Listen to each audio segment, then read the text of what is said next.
នាងខ្ញុំឈ្មោះណាប់សូរិយាទីលំនៅបច្ចុប្បន្ននេះនៅភូមិបាណកឃុំបារាយស្រុកបារាយខេត្តកំពង់ធំហើយខ្ញុំ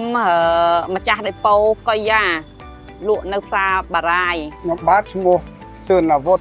រស់នៅភូមិបាណកភូមិបារាយស្រុកបារាយខេត្តកំពង់ធំពីការតស៊ូវិញខ្ញុំចាប់ដៃប្តីប្រពន្ធមកគឺបាត់ដៃទៅទេ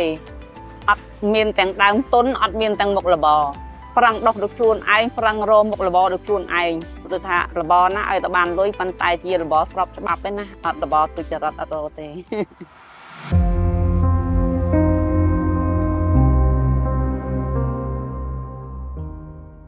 ដេប៉ូខ្ញុំនេះចាប់បើកពេញលក្ខណៈហ្មងឆ្នាំ2014ពីមុនមកលក់ដែរប៉ុន្តែខ្ញុំលក់នៅក្នុងភូមិតាំងពី2012មកលក់ក្នុងភូមិអត់ហើយខ្ញុំនៅចូលស្វាដល់ពេលខ្ញុំមកបើកពេញមុខហ្មង2014ជីឆ្នាំម៉ាស៊ីនបាញ់ថ្នាំម៉ាស៊ីនបូមទឹកម៉ូទ័របាញ់ថ្នាំម៉ូទ័របូមទឹកស៊ូតង់កស៊ូដូចថាយើងសម្រាប់អាហ្នឹងត្រូវការបូមទឹកខ្លះគេយកកស៊ូទៅស្ទះទឹកបូមដែរចាមានសបកបេមានខ្សែចាភាគច្រើនកសិករគាត់ធ្វើពូជ OM 5451 និង OM 49ហើយគាត់ធ្វើបានមួយឆ្នាំបាន2ដងរដូវចាប់ពីខែ4ខែ5ទៅធ្វើទៅត្រូវច្រូតនៅខែ7ខែ8ចាហើយមករដូវទៀតចាប់ធ្វើពីខែ10ខែ11យើងច្រូតខែ2ខែ3ដូចថាពេលខែ9គេច្រូតខែ8ខែ9រួចគេធ្វើទៀតកើតដីគេទឹកឡើងអត់ដល់បើខាងនោះទឹកលះលេចតាំងទិញមកមកលេចបញ្ហាគាត់ច្រើនគឺពួកតកៅពួកមមាញហើយជំងឺកសិករមួយគាត់ប្រើដូចថាឆ្នាំដូចថាគុណភាពគេល្អណាឆ្នាំអត់ខ្លាញ់ខ្លាយអញ្ចឹងគេប្រើទៅរបស់គាត់អត់មានសត្វល្អិតចូលទេគេទទួលបានផលបានជោគជ័យហើយកសិករមួយទៀតគាត់ប្រើឆ្នាំដែរប៉ុន្តែឆ្នាំហ្នឹងមិនមែនអសខ្មែរយើងទេអសរបស់អ្នកចិត្តខាងយើងប៉ុន្តែរបៀបជាឆ្នាំមិនសត់ដាក់ទៅនៅមួយងាកស៊ីអត់ដែរខាតគាត់ធ្វើខាតត្រូវគាត់ត្រូវមកហាត់7 8តោននៅមកហាត់3 4តោនចាមិនចំអញ្ចឹងយើងខាតផលថ្ងៃខាតផលប្រយោជន៍ទាំងគាត់50%ហើយនៅសល់50%មានដល់យើងអ្នកបដាក់ទុនទៅទៀតដល់យើងអ្នកបដាក់ទុនដល់ពេលគាត់អត់បានអញ្ចឹងគាត់សងយើងក៏អត់គ្រប់ដែរព្រោះมันគ្រប់ដែរយើងនេះដែរអាណិតគាត់ដែរហ្នឹងខំធ្វើហត់គេដែរគាត់អត់បានផលធ្វើដូចគ្នាស្រែជាប់គ្នាគេបានផលគាត់អត់បានផលគឺអាណិតគាត់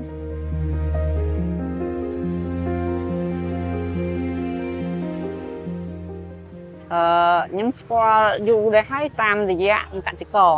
គាត់ប្រើឆ្នាំតេត្រីដំបូងខ្ញុំស្គាល់ខ្ញុំក៏ទៅទិញពីដេប៉ូគេផ្សេងយកមកលក់ចាតាំងពីចាញ់តេត្រីដំបូងមកគឺលក់រហូតដល់ឥឡូវក្រោយមកបានអង្គគ្រីមចូលមកបានខ្ញុំដាក់ពួកជីបំពន់អីបានចូលទៀតបានពួកហ៊ុយម៉ាច់ពួកអីណាបានដាក់ជីស៊ូរ៉េពីរដូវមុននឹងមករដូវនេះបានពីរដូវហើយជីស៊ូរ៉េជីយ៉ារ៉ាកសិករគាត់ដាក់ទៅគាត់ថាល្អគាត់ថាស្រូវជីនឹងល្អមកជីល្អដាក់ដីអីក៏ស៊ីដែរអត់រើដីអត់រើដីឲ្យទៅបានបោកជាមួយគេបានលីមួយយ៉ារ៉ាហ្នឹងហត់យ៉ារ៉ាហត់គុណភាពនឹងតែល្អហ្មងទិន្នផលបានពលកោនជាងក្នុងមហាត់អត់ខ្វះគាត់ដាក់តែវាចំហ្នឹងកសិករនៅនេះបើគាត់ប្រើចង្កល់ដាក់ទៅ 6B ហ្នឹង 6B 8B អស់ហើយក្នុងមហាត់ 6B បើនិយាយ 80% 6B បើថ្នាំបង្កគ្រីនវិញខ្ញុំប្រើមានតាំងពីប្រភេទថ្នាំស្មៅ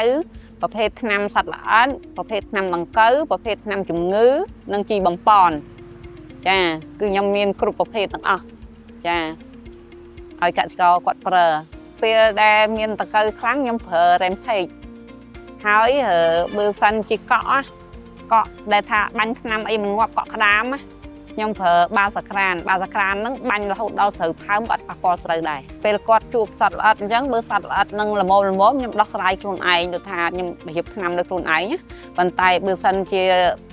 ដោយថាស្ថានភាពដោយថាខ្លាំងធ្ងន់ធ្ងរខ្ញុំហៅបច្ចេកទេសគាត់មកជួយពិភាក្សាហើយនឹងឲ្យយោបល់គ្នាឲ្យគាត់ទៅពិនិត្យដល់ស្រែបានយើងដាក់ថ្នាំតាមក្រោយក្រុមការងាររបស់ក្រុមហ៊ុនចុះមកផ្ទាល់អញ្ចឹងកសិករគាត់ដូចថាមានភាពកក់ក្ដៅគាត់ជឿជាក់ចាគាត់ជឿជាក់ទៅថាគាត់ប្រើទៅគឺមិនខុសប្រើទៅដឹងតែត្រូវចាគឺថាប្រើ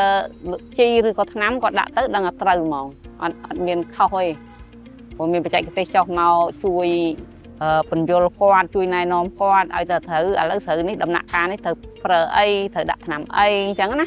ត្រូវដាក់ជីអីអញ្ចឹងគាត់កក់ក្ដៅគាត់ជឿជាក់និយាយចាំចេះខ្ញុំលក់ផលិតផលរបស់អង្គរគ្រីមនេះគឺខ្ញុំលក់ដាច់ខ្លាំងព្រោះជួយដូចថាឲ្យខ្ញុំដូចថាបានផលចំណេញកម្រៃបានដែរណាមានចំណែកដូចថាយើងជួយលៃកសិករដូចថាយើងត្រូវប្រើរបស់អ្វី